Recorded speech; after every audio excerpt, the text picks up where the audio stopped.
Welcome everybody. We'll start shortly, so settle in. Perhaps use this time to say hello via the chat box and tell us where you're all from. Make sure that you drop down the panelist and attendees, because all the attendees will want to know where you're from too, so please do that. We will start shortly. Looking forward to the session today. And that session is the launch of the Australia and New Zealand CIPS-HAYS Procurement Salary Guide and Insights 2020. We will start shortly.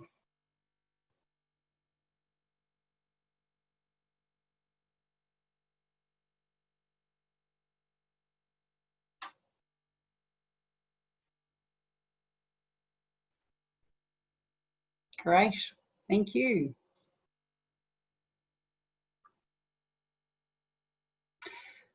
Welcome to today's webinar, the launch of the Australia and New Zealand CIPS-HAYS Procurement Salary Guide and Insights 2020. I'd like to advise everyone that this webinar is currently being recorded and will be made available next week.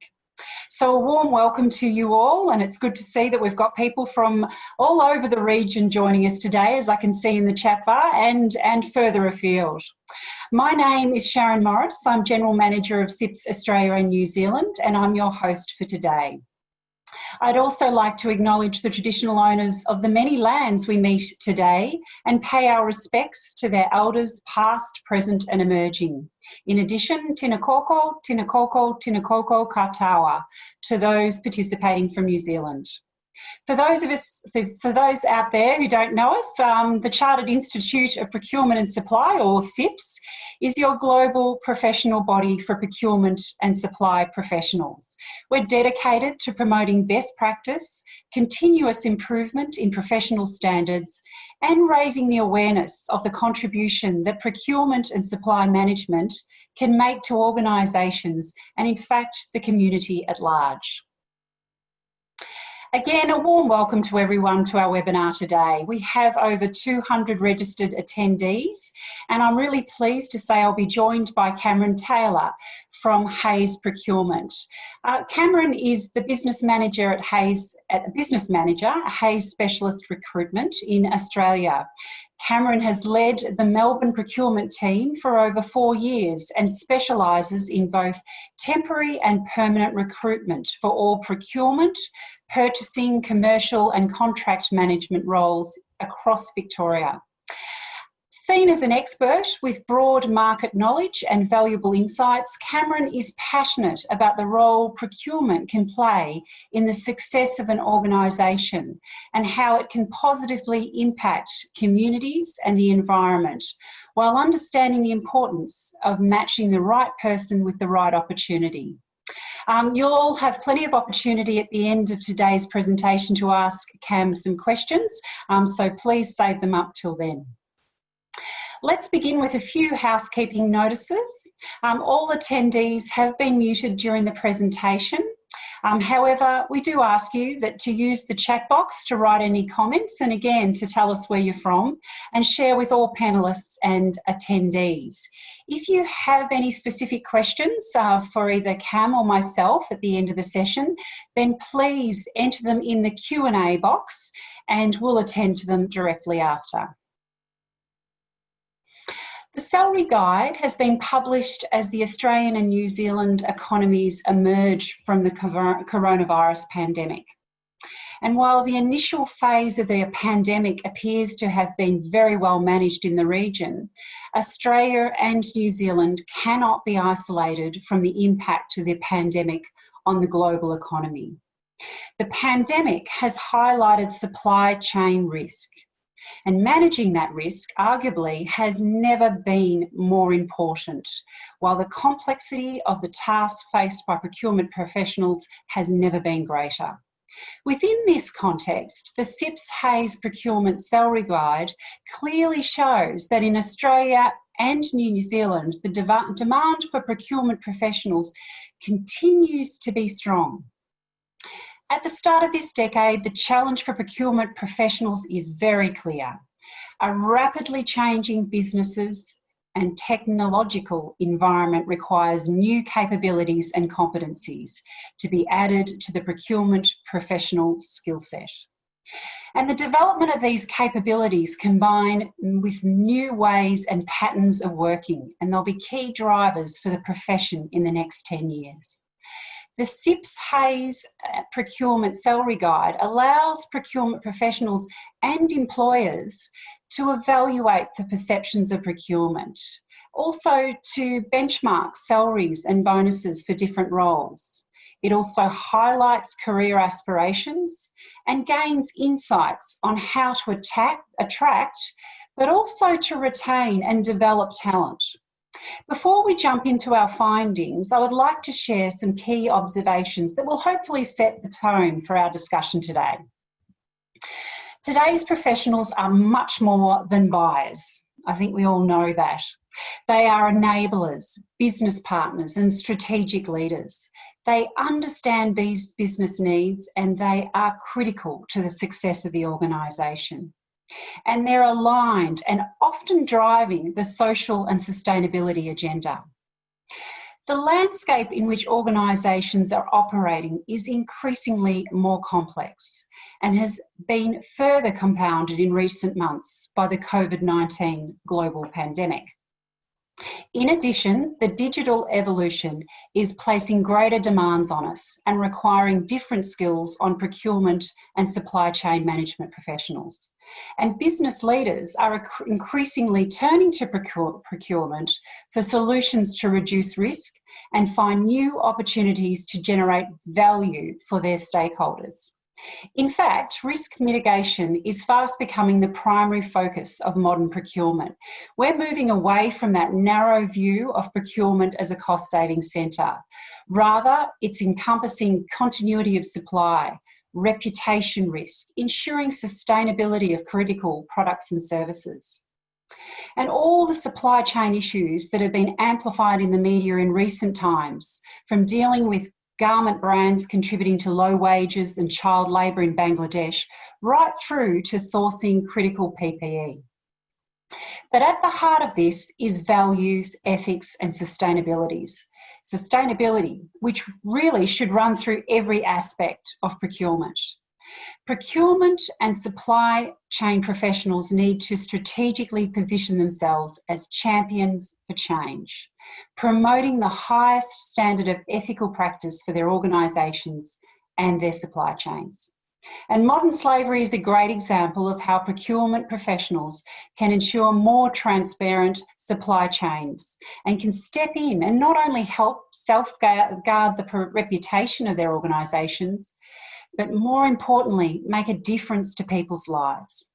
And right now, a career in procurement has never been more important, valued, interesting and rewarding. So it's no coincidence that we're seeing an influx of new talent entering the profession. And in fact, 59 of our respondents to the survey, a much higher proportion than anticipated, said they have made a conscious decision to work in procurement. So different from years gone by when many people claim that they fell into procurement. It's now more than ever an exciting career choice for young professionals who are attracted by the potential to hit the ground running from day one and manage large budgets and manage large contracts, and in particular manage those supplier relationships that can make a real difference to communities, economies and society as a whole. It's also become easier to move from other professions into procurement roles as organisations continue to place stronger emphasis on recruiting for soft skills. Technical capabilities are an important foundation for procurement roles, but they can be learned on the job. So skills such as leadership, communication, influencing and stakeholder management have become more highly sought after. As procurement and supply chain managers continue to evolve, we are also seeing more senior professionals move to more generalist roles, with some making their way up the ladder and championing procurement from the top. With the onset and focus of digital initiatives, technology implementation is driving higher automation of procurement processes, allowing our professionals to focus on strategic value delivery. In fact, most expect technology to replace some, if not all, their technical sourcing decisions in the future. However, this has not been viewed as a negative trend, since 95% of respondents see technology as an enabler to create opportunities for procurement. Our report paints a picture of the value placed on strong procurement and supply management, but there is still some challenges. These centre on internal issues, primarily driven by communication breakdown. Gaining competitive advantage through strategic sourcing, efficiency and effective risk management are real value-adding activities. And so there's no surprises that business leaders are increasingly looking for procurement professionals who are able to deliver these outcomes and ultimately enhance the overall business performance. And now to the Australian-New Zealand report findings, which you can actually download a full copy of the report, as well as the benchmarking key indicators from other regions using an interactive map on our website. So this can all be accessed directly from the CIPS website homepage, and we'll provide details of that later. But first, a short video to bring the ANZ report to life.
As I said, there's never been a good time, a better time to be in procurement. And professional recognition is playing its part, and qualified practitioners have a strong edge. Remembering that this data was collected before COVID-19, the data has shown that at the time, the average salary increase for procurement professionals was 4.6% across both Australia and New Zealand. And now that compared to the national average of 2% in New Zealand and 2.2% in Australia. And we continue to see a growing appreciation and understanding of the value of MCIPS and FCIPS. MCIPS can improve salaries by 22% in New Zealand and 31% in Australia. And the story gets even better for CIPS fellows. For our fellows, the salary uplift goes to 42% in Australia and 39% in New Zealand compared to their non-FCIPS colleagues. The designations are clearly highly regarded and valued as a mark of professionalism and performance. MCIPS denotes that an individual has achieved an internationally recognised award which represents the global standard for practitioners within the procurement and supply profession. It signals to peers and employers professional excellence and credibility based on ability, achievements, experience, ethics, and combined that with ambition and commitment. The trend continues to point out higher earning capacity, both in terms of salaries and bonuses of certified professionals compared to their non-certified colleagues. That is, MCIPS and fellows command a premium in terms of salary, benefits and eligibility to receive a bonus. MCIPS and FCIPS professionals have shown dedication to their career with ongoing learning, and they're operating with integrity through ethical practice. And it pays off, being reflected in remuneration.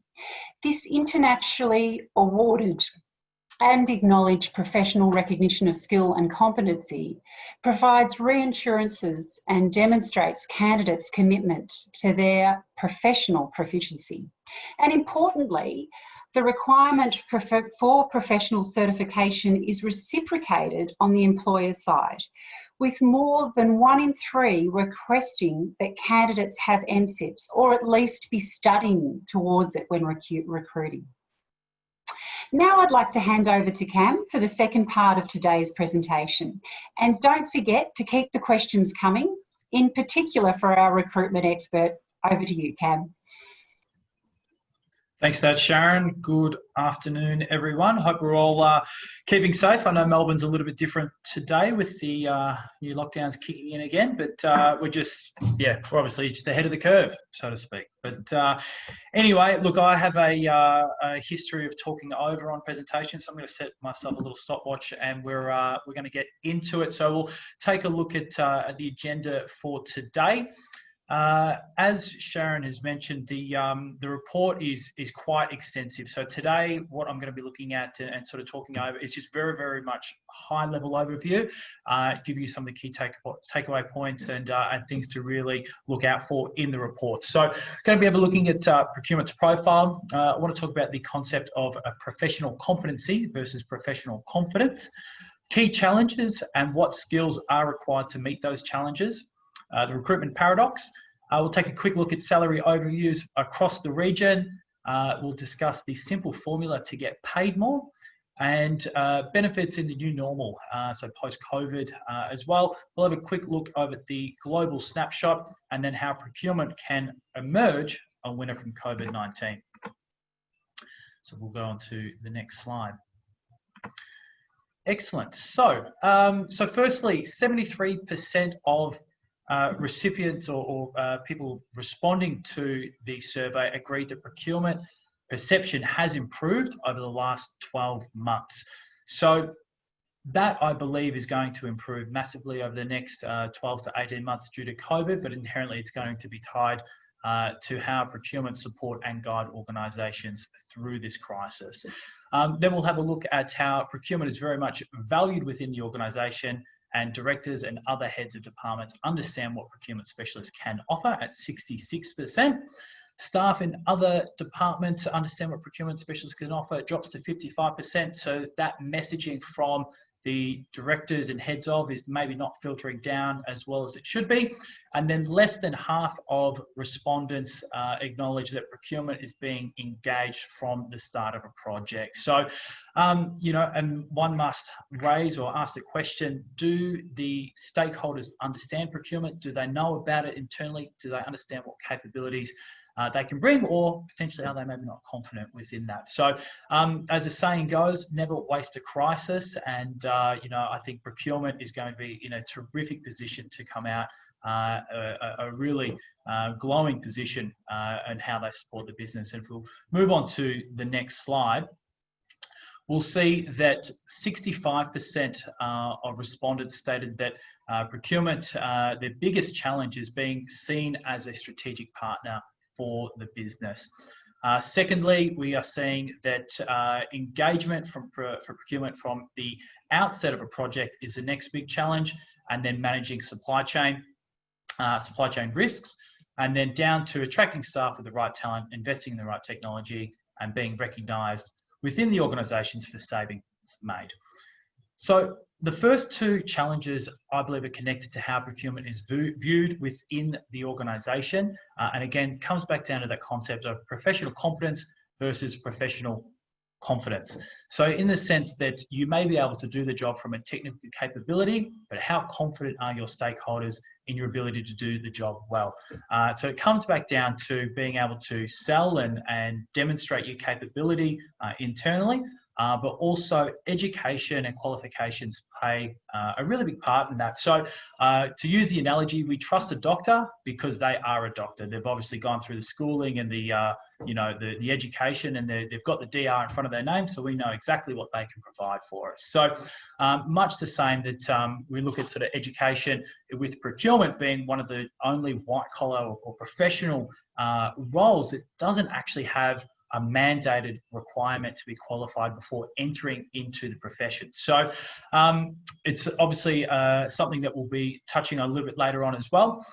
We look at managing risk in the supply chain, and that comes up several times in the report. And obviously, given the volatile world we are living in right now, we've obviously got increased geopolitical tension, we've got global pandemics, we've got cyber crime and things like that, a whole host of issues going on right now that are only making the world more complex and more challenging to operate in. So managing risk in the supply chain is certainly going to be a key feature for organisations and procurement individuals moving forward. So we look at obviously activating business continuity plans, ensuring adequate IT support, cash flow management, and PPE right through this COVID pandemic has obviously been very much a key feature for procurement supply functions over the last, let's say, 6 months or so.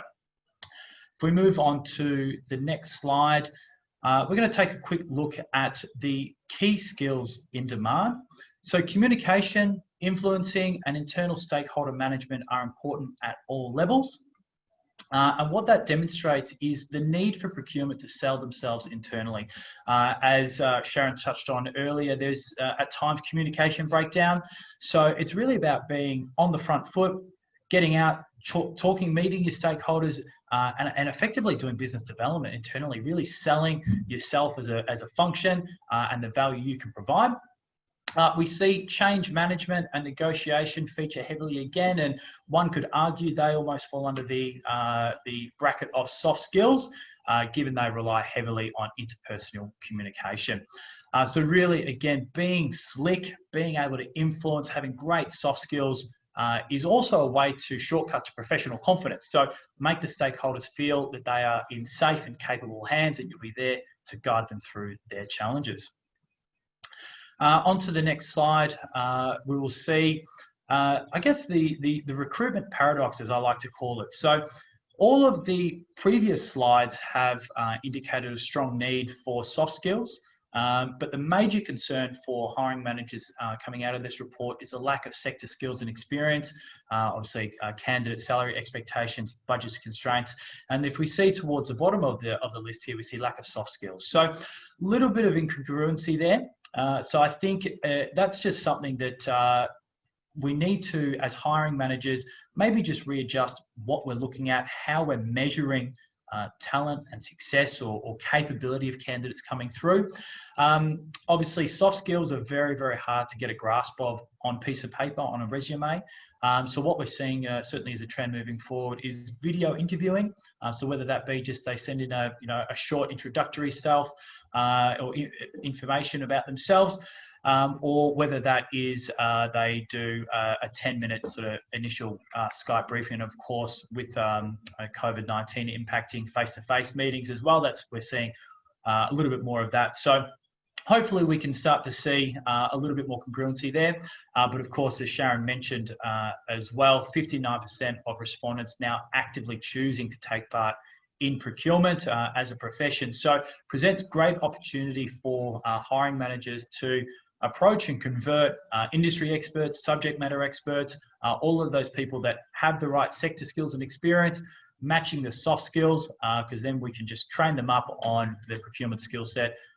Again, because they are fairly straightforward in the sense it's really the soft skills that we're looking to really capitalize on. And then we'll touch on some of the overall salary notes as well. So the Australian average salary across all levels of the industry is about $141,000, which is obviously a terrific salary to have. And even if we look at tactical, so entry-level roles, just shy of $90,000. You know, when you compare that to, say, a lawyer that has maybe studied for 4 or 5 years, and you know, there's some of their entry-level positions might be $60,000, $70,000 perhaps. You know, as a procurement person, for someone that doesn't necessarily have had to study, of course it helps, but to come in and learn on the job, develop your skills, and as Sharon said earlier, hit the ground running, managing big budgets and impacting the community. $90,000 is a pretty substantial salary to get first off the bat. What we will see though is a fairly significant wage gap, so gender wage gap across the profession for Australia. So we're seeing 17.6% within the procurement industry, and versus the 13.9% for the Australian average gender wage gap. So again, I think that'll be a big talking point coming away from this report on how we can actively look to correct that. It has improved upon last year, but again, something that needs to be actively looked at.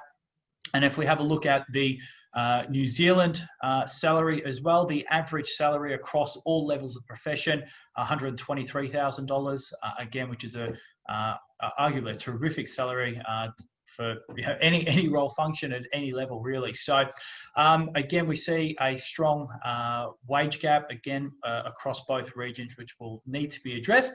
But 32% of procurement professionals across ANZ had received a bonus in the last 12 months. Of course, as you know, budgets and a lot of organisations and industries are facing tough times, we expect that may fall in the next 12 months, perhaps.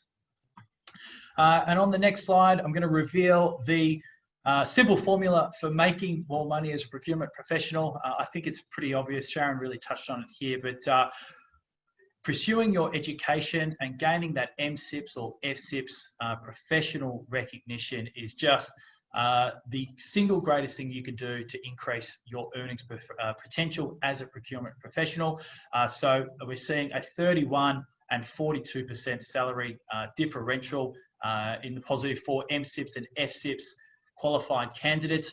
And if we have a look at the New Zealand version of that as well, 22 and 39% increase. So clear evidence that organisations and leaders within organisations are recognising those at the very top of their game, those that have the best education, the best ethics, the best capabilities to really safeguard organisations, because we see procurement being able to future-proof and support organisations through challenging times. So that is something that is terrific to see. And again, coming back to professional confidence and competency, really legitimising the profession as a whole, which is terrific to see.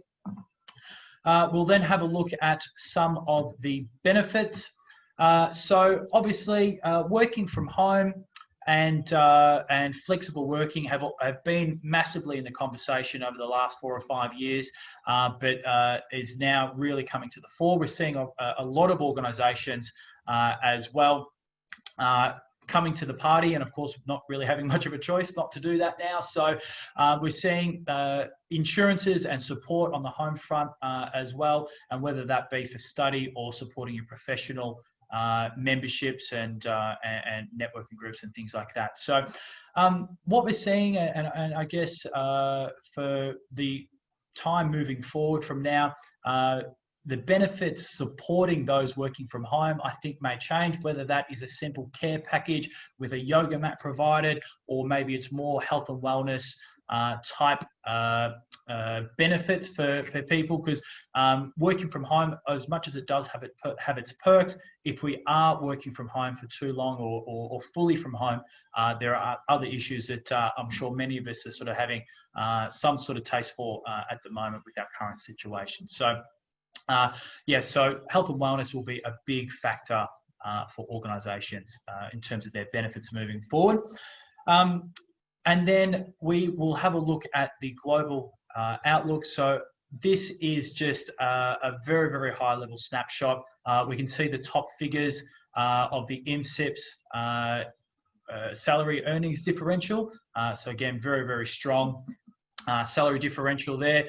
We're seeing communication and negotiation. So again, those soft skills featuring heavily in the skills most in demand, and then being seen as a strategic partner and managing risk in the supply chain, again, featuring heavily across the globe. And then we'll have a look and sort of move on to how we can emerge from COVID as a winner.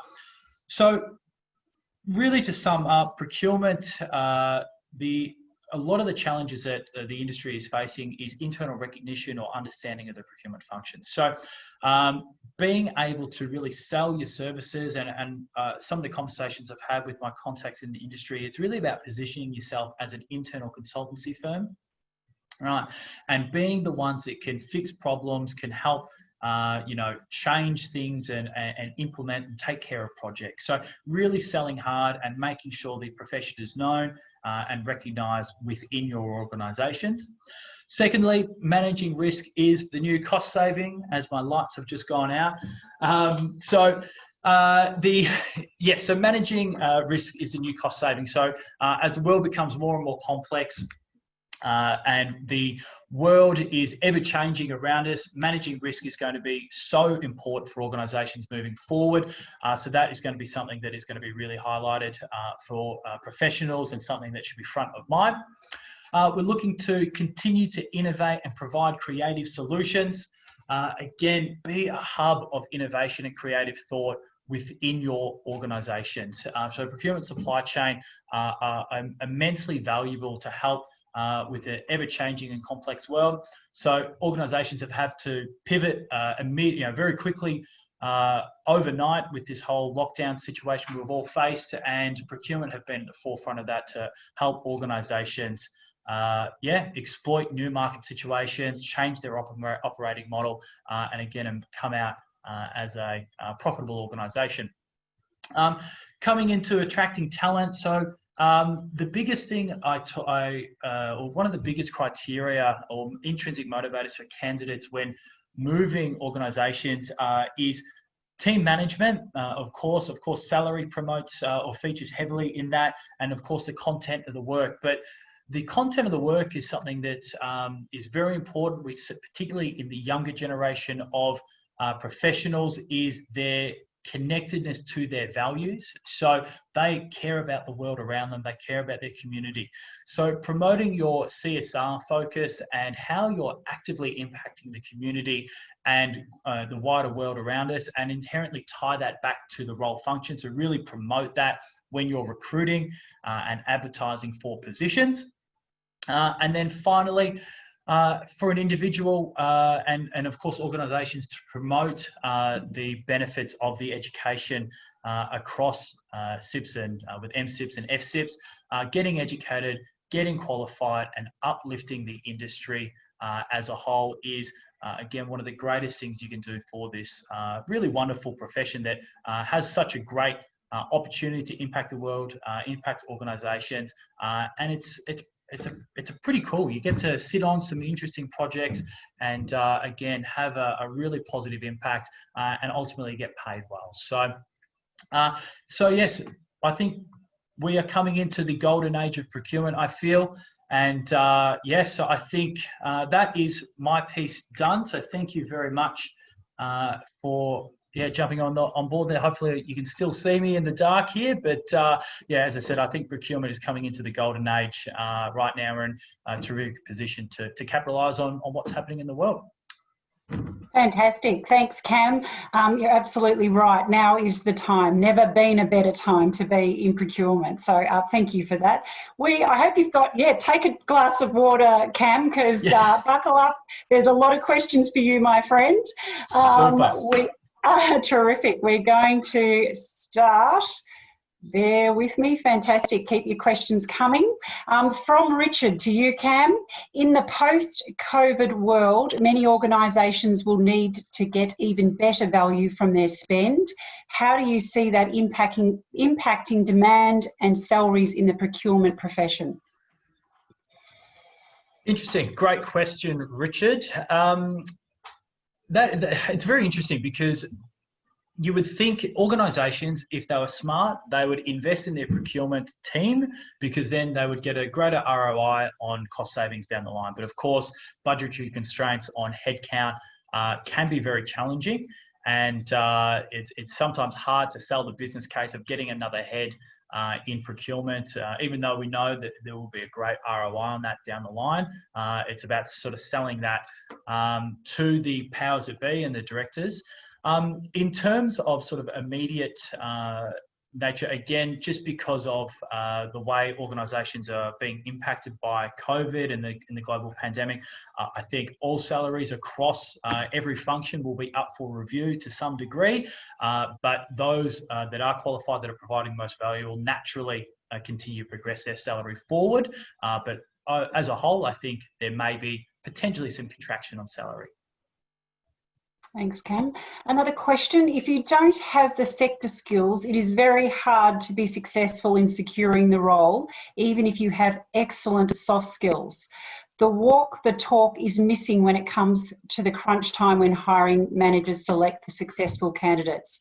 What are the things we can do to get more weight on the soft skills? Again, it's a bit of a paradox because when applying for a role, if you don't meet some of the basic criteria, you may not get a look in to, at interview or progressing to the next stage. But how do you demonstrate your soft skills? Again, it's very hard to get a feeling of someone's capabilities on their soft skills just on a piece of paper. So it's an ongoing question, and I think conversations like we're having today are really hopefully going to be raising the bar when it comes to recruitment, again, particularly with soft skills and having candidates transferring from other industries. But I think might be something is going back to the bit of the old school, going out and going to networking events, perhaps. If procurement is something you really want to get into, but you're not having any luck, go to a CIPS event and go rub shoulders with people and sort of demonstrate those soft skills in the flesh. And of course, I know that's also a little bit challenging with social distancing requirements at the moment, but hopefully time's changing. We're seeing, of course, with remote or virtual interviewing, it's maybe a little bit easier. You can have a 10-minute conversation with someone over the course of your day and maybe able to process more applicants that way without having to invest an hour face-to-face interview, perhaps. Terrific, thank you. Another question to you. Outside of typical leadership, managerial and category management roles, where do you see niche and specialist career paths evolving? I'm seeing more ads for sustainable sourcing and IT optimisation procurement roles. What are your thoughts on that, Cam? There is going to be so many industries that will emerge over the next 10 to 20 years that we don't know exist yet. So it's probably hard to sort of give you an outlook on where you need to focus, but the key themes with new positions or the complex world that we're living is problem-solving skills, adaptability, and again, those sort of soft skills we've spoken about a lot today. So being able to think critically, think strategically, while being very good at data and how to manipulate data are going to be trends moving forward. And of course, for procurement, social is going to be massively important as well. So it's hard to comment on which niche areas are going to be the most prevalent, but I think those key themes of critical thought, problem solving, adaptability, being cool under pressure and being able to think on your feet are going to be common themes for roles and skill set and attributes of successful candidates moving forward. And you've got to imagine, just with the Modern Slavery Act and the agenda around sustainability, that there certainly must be a trend heading in that area, and particularly that kind of, that more traditional CSR space is certainly definitely some areas of interest. And also, I think probably the next generation too is very interested in that kind of giving back and impact from the environment community perspective as well. Absolutely. You look at, obviously a lot of the protests that have been going on, around the world recently. Lots of younger generation, millennials and Gen Alpha, I think is the new term for, those born after the year 2000. And again, they're very driven by their values. They wouldn't go work at a cigarette company or a gambling company because it doesn't fit with their personal agenda. So I think attaching roles or creating opportunities for people that are very strongly, and again, you're going to get some people that are extremely passionate, which of course that's the type of people you want in your organisation, because they're going to go the extra mile. Yeah, absolutely. Changing the executive and policy level perspectives of procurement specialisation and skills in the organisation is still a challenge for some. What would be your advice for top 5 speaking points for elevator moments with executives? Oh, that's a really good one. Excellent. Well, if you're following social distancing, it'll only just be you two, you and your executive in the elevator at the moment. But again, I think it comes back down to really selling that strategic value of procurement.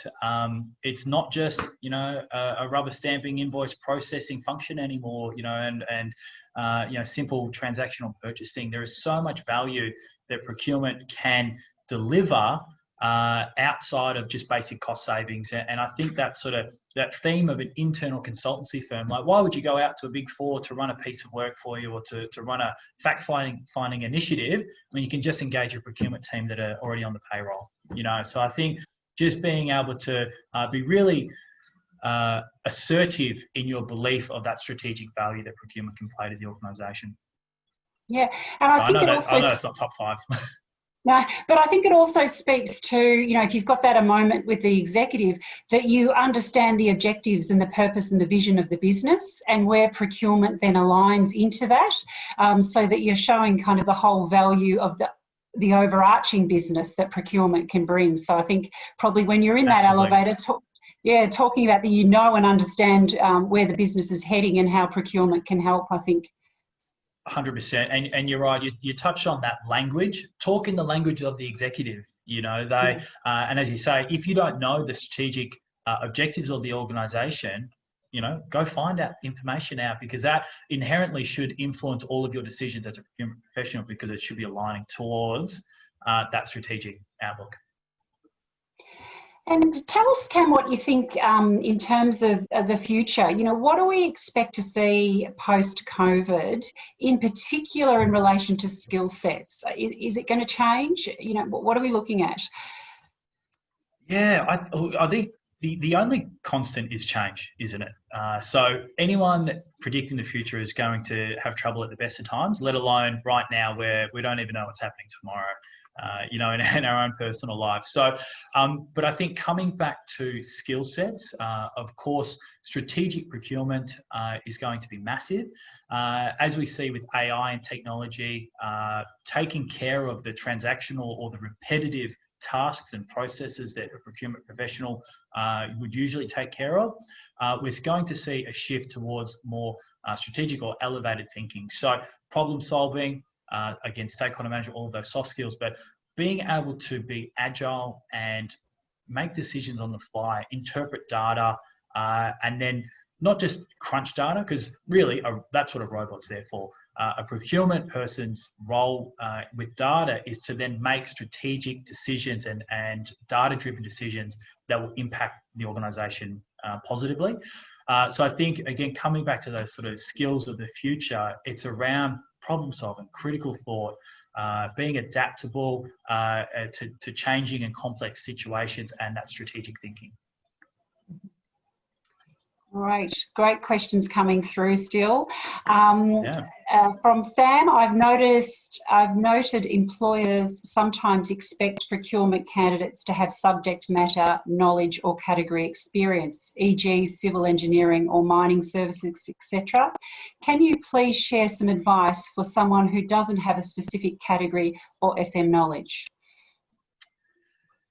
That's a really interesting point because when recruiting, and again, I'm not a procurement person, so I'm talking as a recruiter. This is something that comes up as a question when we're taking a job brief. Do they need to have category or industry knowledge? Now, there's two trains of thought. You can either be a professional, industry or subject matter expert, and then be trained on the procurement function or processes, or you can be a procurement specialist and ask the right questions of your SMEs, and flesh out or tease out the specification and that knowledge. So there's no right or wrong answer, because arguably someone that is maybe naive asks the obvious questions that gets the right answer for them, where someone that maybe has an in-depth knowledge maybe thinks they know it all, maybe makes assumptions and doesn't ask the question that they feel they don't need to ask, but really they're missing out on a key piece of information. So I think each procurement function is a little bit different. Sometimes I love, and again, depends on the leadership, they love just good old-fashioned generalists that know how to ask the question, are great at the soft skills about extracting information about their procurement activity. And then others like to have an expert. They like to have an engineer work on engineering categories. So without sort of giving you a direct answer, I think finding the organisations that value your skill sets as a procurement person is going to be important. How you go about doing that is challenging. Of course, you can speak to a lot of organisations, but it might be worth circling back to a recruiter or someone to use as an advocate for you to then, use their industry knowledge of, okay, well, these organisations like a generalist, these organisations like a category specialist. It's also coming back to those 5 top soft skills, isn't it? There's the communications, the influence, the negotiation, the being able to demonstrate that it doesn't matter. It's those soft skills that really do count. Absolutely, absolutely. Question from Susanna. I have recently achieved a CIPS Level 4 diploma. Congratulations, Susanna. I have an opportunity to renegotiate my salary package as a result. How much leverage does my new qualification give me in terms of increasing my salary and benefit my package, going from unqualified to being CIPS qualified with relevant industry experience? Good one. How good are your negotiation skills? This is you should be able to prove your worth in the negotiation room. So look, again, it's hard to quantify and put a figure on that. As you can see in the report, there is obviously considerable value placed for organisations on that qualification. But again, it's around that individual perspective. How much can you bring to the table? So as a general rule, it's best to over deliver and then get the pay rise instead of asking for more before delivering anything. So go over and above your job function or your position description, what your key deliverables are. Go over and above that to show and demonstrate that value, and then when you do ask the question, they're not going to say, well, what have you done lately for us? So it's about being able to really demonstrate your work. One of the great things about procurement, though, is unlike many other knowledge workers, the work that procurement people do is measurable. There is a cost saving, there is a benefit, there is some sort of tangible evidence that you can use to your advantage. So making sure, as you go throughout your career, as you're, updating your resume, continue to track those figures. So any cost savings or any projects that you delivered on time, under budget, or any other sort of real key achievement, keep a track of that. Keep maybe a little register or a little black book of all the types of things that you've done. So again, when it comes back to having that conversation around salary point, you've got some evidence to back yourself up. Yeah, and also just reassuring that you're now operating at a higher standard based on Yeah, those qualifications. But absolutely. Susanna, make sure you keep going, Susanna. Level 5 and 6, and you're almost there to MSIPS, and we know what happens when you get MSIPS with regards to Absolutely. salary. Terrific. Question from Michael. Do you think COVID environment, i.e. job losses, will undervalue offerings, supply being greater than demand? We are seeing a little bit of that at the moment, and yeah, it's I guess it's a basic supply and demand sort of ratio question, isn't it? So yeah, we're seeing certainly a lot of candidates on the market right now that have been unfortunate. The most organisations from a procurement function have been okay in the sense, if you're working in a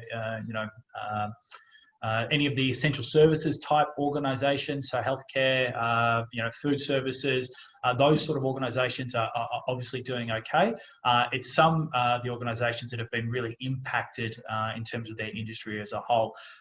So yeah, we are seeing a little bit of downwards pressure on salary as we see candidates that are willing to maybe take a band down or a step down just to get re-employed.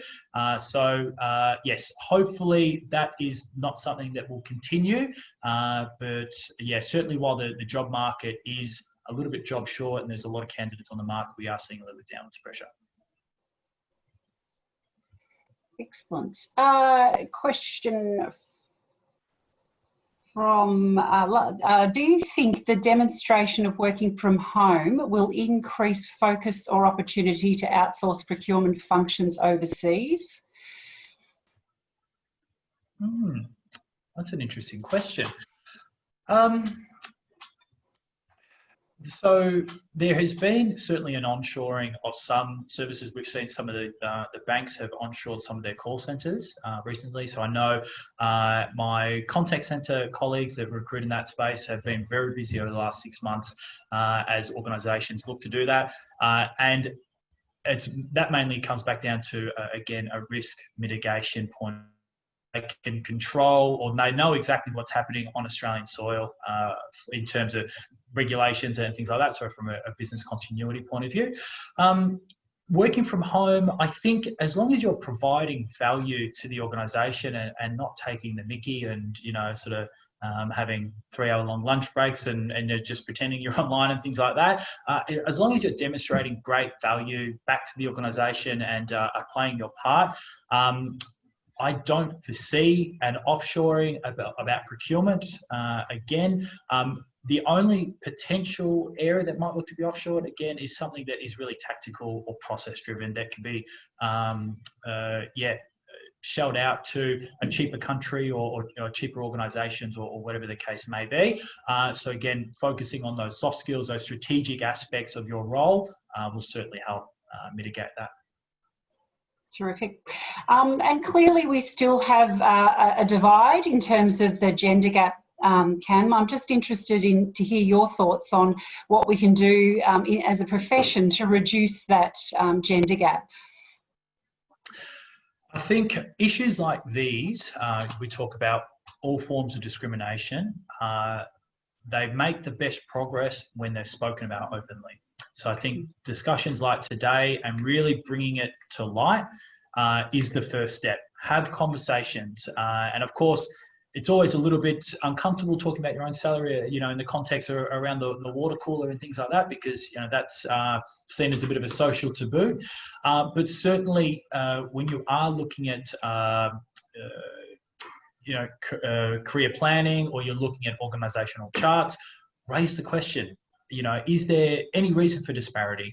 As a leader, as a CPO, you should be actively looking at that and asking if there's, serious questions behind that. Of course, there's going to be times where there are disparity based on skill set, and as long as there is, pure justification, I guess, and and it is all above board. Of course, that may happen from time to time. We're not asking you to pay people what they're not worth, but if they are on par, make sure that they are paid the same. It's as simple as that. And I think it is about having the conversation, raising the question.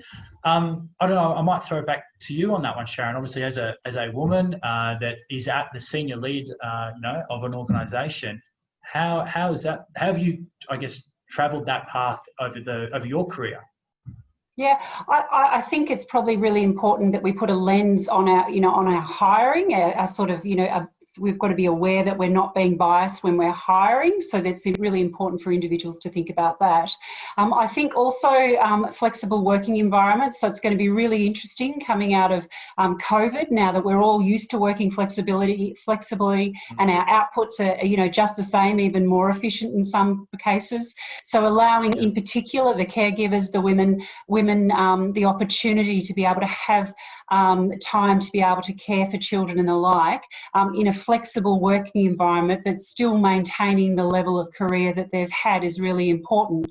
And that when women do take a break, that they can jump back in to a same level, if not higher, that they return in the workplace because they've been supported by their employer all the way along. All those kind of tips and trips, I think tips certainly help, would go a long way. But we've got a little bit of a way to fill that gap, but there are certainly ways that we can do that. Yep, absolutely. Terrific. I think we've come to time. Cam, thank you so much. A great effort answering all those questions. I might just get you to, if you can, just some final closing remarks from yourself. For sure. Well, yes, thank you very much for having us on today. It's been a blast. So I think personally, as a procurement recruiter, I'm really fascinated by the industry. I think it's cool, like plain and simple. You get to sit in on all of the exciting stuff, that your company does. You're there, when projects are being kicked off, you're being there and delivered your, not just operations doing your job, off in a little corner, you get so much scope across organizations. You get to do so much interesting stuff. I think as I said before, I think we're coming into the golden age of procurement supply. With the world becoming more complex, there is just so many things that organizations need to dodge or, future-proof on or be aware of, that it creates such a great opportunity for highly qualified, highly skilled procurement professionals to be the ones to champion and drive that change, and to make the most of it. And of course, it pays really well as well. So you'd be silly not to continue your education and to do as well as you can in this industry, because you get to impact the world around you and the communities and environment, but also your own life benefits quite substantially as well. Oh, thanks, Cam. Couldn't agree more. Cannot think of better time to be involved in procurement, and particularly with disruptions that we're having in most recent months. And as you said, the opportunity to impact business and make a difference to the community and the environment is huge. So now's the time to really develop your skill sets, I suppose, as well, and build your own professional development, because you really want to future-proof yourself, don't you, for this profession, and build the skills and get that value and that rewarding career. And as it's already been shown in the results, you are going to be rewarded, and it's not just financial. So that's quite enticing. Yeah. Fantastic session. Thanks, Cameron, and thanks everybody for joining us today. Thank you, everyone. As I mentioned, if you'd like to receive a full copy of the CIPS-HAYS Salary Guide, please visit our website, as it says on the screen there.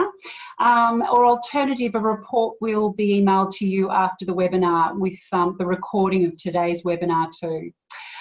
We'd love you to join us on our next webinar, so sharpen up your career, because we've got a great one on Friday. That's tomorrow, the 10th of July.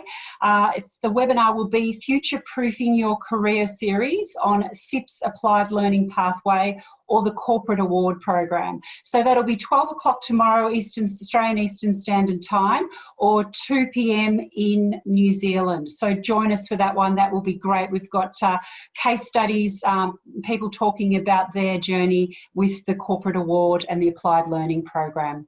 To all attendees, we hope you found this webinar insightful. I certainly did, and I thank you for your time. But before you leave today, please take a few moments to complete the post-webinar survey.